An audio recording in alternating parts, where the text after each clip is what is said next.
तो नमस्कार दोस्तों, एक बार फिर स्वागत है आपका मैगजीन इंडिया में। और आज हम बात करेंगे अमेरिकी राष्ट्रपति चुनाव की। अब से 2 दिन पहले अमेरिकी राष्ट्रपति चुनाव में जो एक महत्वपूर्ण पड़ाव माना जाता है वो हुआ, यानी कि यूएस प्रेसिडेंशियल डिबेट, दोनों उम्मीदवारों के बीच बहस। अब इस चुनाव की ये दूसरी डिबेट थी, लेकिन काफी महत्वपूर्ण थी क्योंकि बीच में उम्मीदवार बदला गया डेमोक्रेटिक पार्टी द्वारा। पहले राष्ट्रपति जो बाइडेन उनके उम्मीदवार थे, तो पहली डिबेट डोनाल्ड ट्रंप और जो बाइडेन के बीच हुई। लेकिन अब कमला हैरिस डेमोक्रेटिक पार्टी की उम्मीदवार है राष्ट्रपति पद के लिए, और ये पहला मौका था जब डोनाल्ड ट्रंप और कमला हैरिस एक दूसरे के सामने थे। डिबेट हुई, कई मुद्दों पर बातचीत हुई, और जो विश्लेषकों का कहना है उसके मुताबिक अगर बॉडी लैंग्वेज के लिहाज से देखा जाए और कंट्रोल के लिहाज से देखा जाए तो कमला हैरिस को काफी बढ़त है। कई मुद्दों पर कमला हैरिस ने डोनाल्ड ट्रंप को घेरने की कोशिश की, और कई मुद्दे ऐसे भी थे जिन पर कमला हैरिस के पास संतोषजनक यानी कि सेटिस्फैक्टरी जवाब नहीं था। तो कौन जीता, कौन हारा, ये महत्वपूर्ण। किसकी बढ़त है इस वक्त, और क्या वो बढ़त इतनी है कि वो चुनाव में जीत में बदल पाएगी, यानी कि क्या कमला हैरिस, जिनको आगे माना जा रहा है 1 या 2 पॉइंट से ओपिनियन पोल्स में, क्या वो इस चुनाव को जीत पाएंगी, क्या वो अमेरिका की पहली महिला राष्ट्रपति बन पाएंगी। इन सभी मुद्दों पर चर्चा करने के लिए आज हमारे साथ एक विशेष मेहमान जुड़े हैं। आइए उनसे आपको मिलवाते हैं। हमारे साथ हैं हर्ष रंजन, वरिष्ठ पत्रकार, जो कि ऐसे मुद्दों पर, विदेश नीति से जुड़े मुद्दों पर, खासतौर पर जो विदेशों में राजनीति चलती है उस पर कड़ी नजर रखते हैं। हर्ष जी, स्वागत है आपका एक बार फिर मैगजीन इंडिया में। और सबसे पहला सवाल जो यहाँ उठता है वो ये कि इस डिबेट में, जिसे कि बहुत महत्वपूर्ण माना जा रहा था, कौन अपनी बढ़त बना पाया, कौन अपना सिक्का जमा पाया? क्या कमला हैरिस ये साबित कर पाई कि वो डोनाल्ड ट्रंप को चुनौती देंगी और हिलेरी क्लिंटन की तरह जो वो चुनाव है उसमें वो हार नहीं, अपनी हार की तरफ नहीं बढ़ती दिखेंगी? या फिर डोनाल्ड ट्रंप जिस तरह की बढ़त जो बाइडेन के ऊपर उन्होंने बनाई हुई थी लगभग पिछले 6 से 7 महीनों तक, क्या वो अपनी बढ़त में इजाफा कर पाए या उसे बरकरार रख पाए? बहुत माकूल सवाल पूछा है आपने विशाल। मैंने उस पूरी डिबेट को देखा और उसके बाद मैं ये कह सकता हूं कि इस डिबेट में ऑब्जेक्टिवली अगर देखा जाए तो कमला हैरिस की बढ़त थी। और इसका नमूना, इसका सबूत जो है, खुद डोनाल्ड ट्रंप ने एक बार नहीं अनेक बार और उस डिबेट में ही दिया। जैसा कि आपने कहा कि पहली डिबेट हुई थी उनकी जो बाइडेन के साथ, तो कई बार आपने देखा होगा, आपने स्वयं सुना इस डिबेट को, कि उन्होंने जो बाइडेन का नाम लिया कि जो बाइडेन देखिए सोए रहते हैं, जो बाइडेन थक जाते हैं, जो बाइडेन की उम्र हो गई है। जिस पर कमला हैरिस ने कहा कि भाई साहब, आपका चुनाव जो है वो मेरे साथ है, प्रेसिडेंशियल कैंडिडेट अब मैं हूं, आप मेरी बात करिए। तो यहां पर वो बीट हुए थे।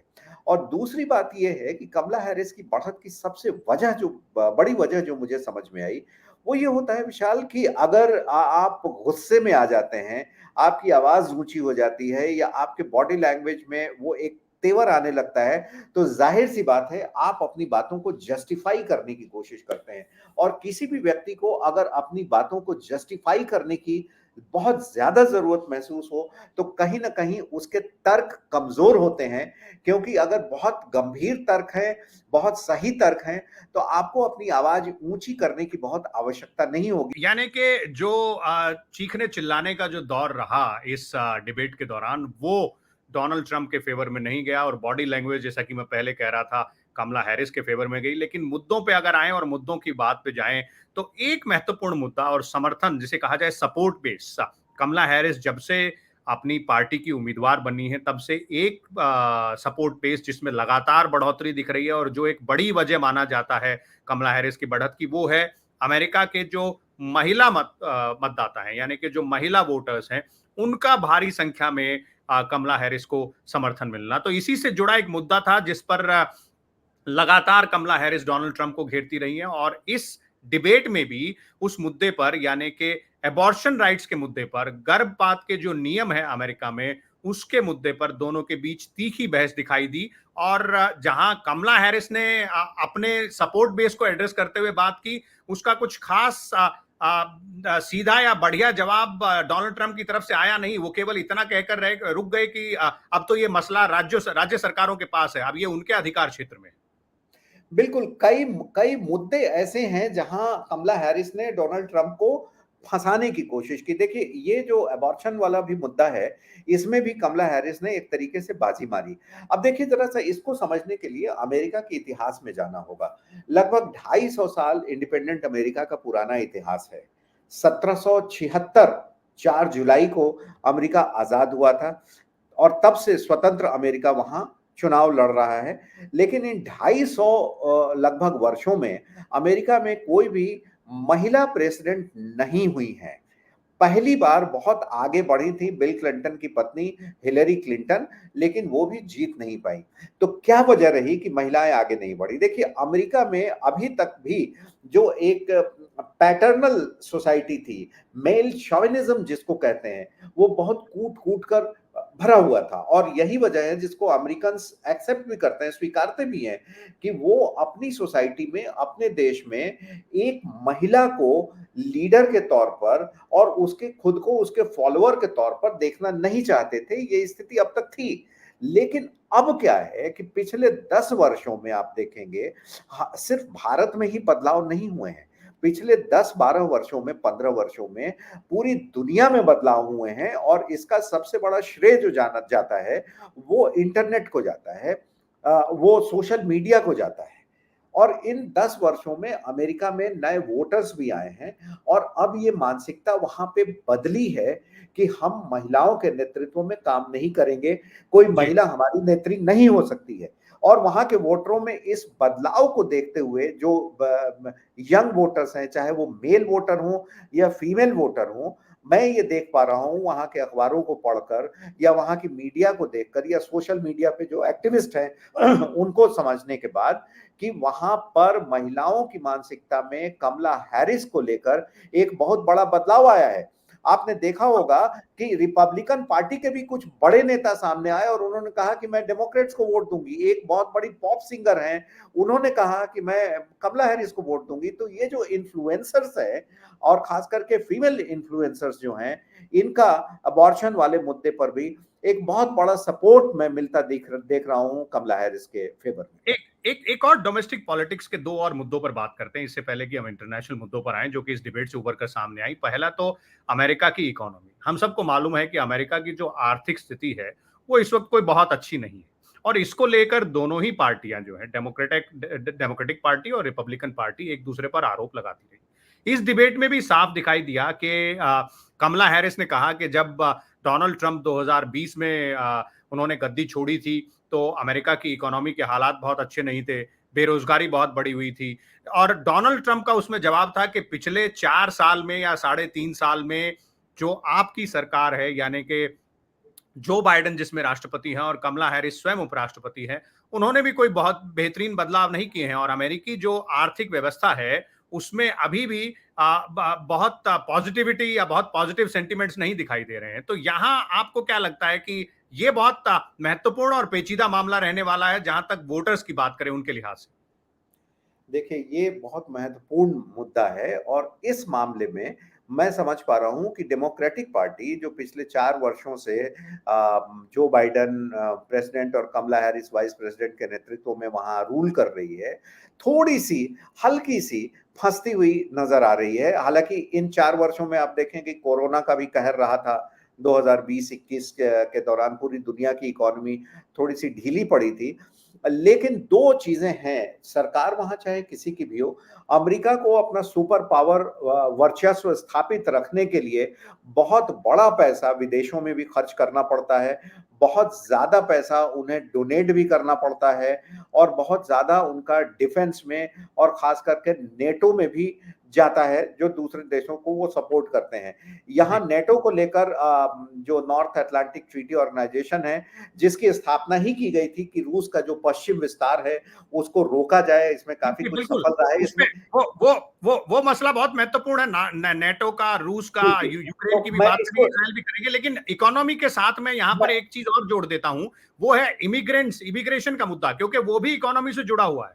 बिल्कुल, बिल्कुल। मैं इसको टच अपॉन करते हुए वहीं आ रहा था कि एक तो इनकी जो इकोनॉमी है उसका एक बड़ा हिस्सा जीडीपी का इन सब चीज़ों में चला जाता है और दूसरे कि आप देखिए कि अमेरिका में बेरोज़गारी बढ़ी हुई है क्योंकि वहाँ देखिए सोशल सिक्योरिटी है। हर किसी को सरकार देती है हॉस्पिटलाइज़ेशन आप अगर कहीं काम नहीं कर रहे हैं तो सरकार के ऊपर पिछले मैं समझ पा रहा हूँ कि 6-7 वर्षों में और ख़ास करके 5 वर्षों में बहुत बड़ा दबाव है। लेकिन आपका जो मूल सवाल है, यस बिल्कुल वहाँ बेरोज़गारी बढ़ी हुई है, ना सिर्फ़ बेरोज़गारी बढ़ी हुई है बल्कि महँगाई भी आप देखें अमेरिका में, तो वो बहुत बड़े पैमाने पर है। यहाँ पर जो इमिग्रेंट्स का भी मुद्दा उठा रहे हैं, दोनों पार्टियाँ अपने-अपने तरीके से इमिग्रेंट्स के मुद्दे को वो देख रही हैं। आपको ध्यान होगा कि जो बाइडेन जब आए थे, तो उन्होंने मेक्सिको के साथ भी बॉर्डर पे फेंसिंग की एक तरीके से शुरुआत की थी क्योंकि उनका मानना था कि वहाँ से जो बहुत ज़्यादा ड्रग अब्यूज़ होता है ड्रग्स को लोग ले आते हैं, स्मगल करते हैं, उन पर एक पाबंदी लगाई जाए।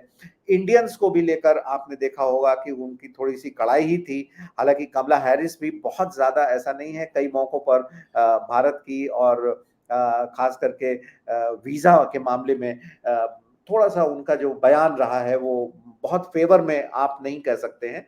लेकिन लेकिन कुल लेकिन मिलाकर इमिग्रेंट्स इमिग्रेंट्स के मुद्दे पर इस प्रेसिडेंशियल डिबेट में कमला हैरिस डोनाल्ड ट्रंप को घेरने में सफल हुई। जो वो बॉडी लैंग्वेज की जहां हम बात कर रहे थे और थोड़ा सा गुस्से या एंगर मैनेजमेंट की जो बात कर रहे थे, डोनाल्ड ट्रंप यहाँ फंसते नजर आए। उन्होंने वो ओहायो में इमिग्रेंट्स जो हैं, जो प्रवासी हैं, वो लोग कुत्ते और बिल्ली को भी खाते हैं, ये बात एक बार उन्होंने फिर दोहराई। हालांकि जो पत्रकार वहां बैठे थे, जो मॉडरेटर्स थे, उन्होंने फैक्ट चेक करके बताया डोनाल्ड ट्रंप को कि इस तरह का कोई वाकया नहीं हुआ है, ऐसी बात नहीं है। बिल्कुल देखिए डोनाल्ड ट्रंप एक ऐसे यूएस सिटीजन हैं जो कि बहुत ज़्यादा इमिग्रेंट्स को या जो वहाँ दूसरे मूल के लोग आए हैं और वहीं पैदा हुए हैं और बाय बर्थ वो अमेरिकन्स हैं, उनको बहुत लाइक नहीं करते हैं और आप देखेंगे कि बराक ओबामा को लेकर भी, कमला हैरिस को लेकर भी, जिनका मूल जो है वो किसी और देश का रहा है, वो हमेशा अमेरिकन्स की बात करते हैं, वो हमेशा व्हाइट की बात करते हैं, वो ब्लैक की बात नहीं करते हैं, बेशक वो दूसरे भी अमेरिकन्स हों।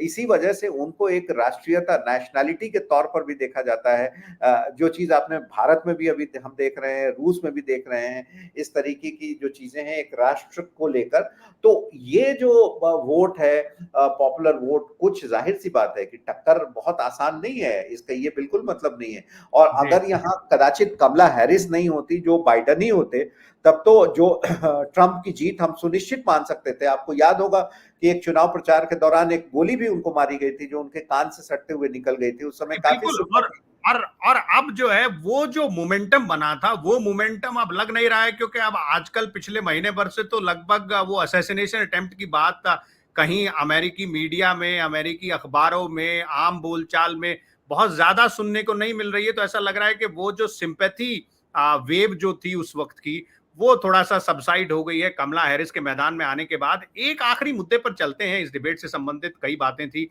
और उसको अगर डिवाइड करके देखा जाए, और वो है अंतरराष्ट्रीय मसलों से संबंधित। क्योंकि जैसा कि आपने कहा कि अमेरिका एक सुपर पावर है और उसे अपना वर्चस्व बनाए रखने के लिए कई डिप्लोमेटिक, जियोपॉलिटिकल डिसीजन लेने पड़ते हैं, जिनकी फाइनेंशियल इंप्लीकेशंस भी होती हैं। कई बार लड़ाइयां भी लड़नी पड़ती हैं। तो यहाँ कुछ लड़ाइयों की बात हो रही है।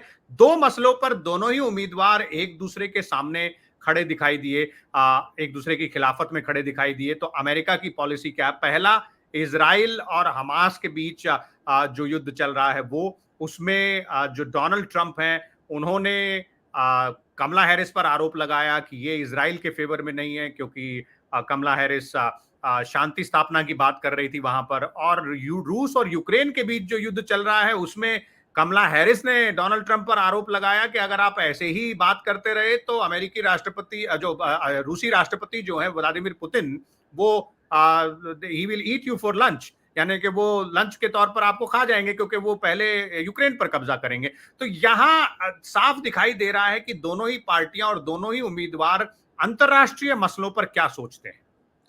बिल्कुल, दोनों की सोच ख़ास करके रूस और यूक्रेन के मामले पर बिल्कुल अलग है।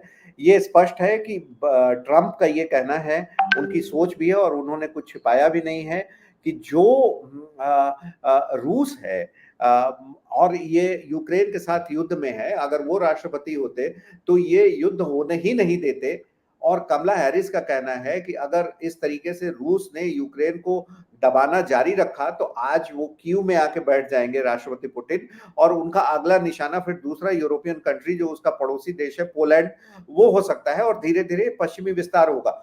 लेकिन ट्रंप का ये मानना है कि नहीं, हम नाटो को बहुत सपोर्ट नहीं करना चाहते, हम ज्यादा पैसा नाटो को नहीं देना चाहते, क्योंकि जो यूरोपियन नेशंस हैं वो भी अपना जो मिनिमम 2% ऑफ जीडीपी है डिफेंस पे वो खर्च करें, वो नहीं उसको फुलफिल कर पा रहे हैं। तो रूस और यूक्रेन के मामले पर तो दोनों की सोच बिल्कुल अलग है। ट्रंप जहां पूरी तरीके से पुतिन के साथ दिख रहे हैं, वहीं कमला हैरिस की डेमोक्रेटिक पार्टी पुतिन के अगेंस्ट दिख रही है।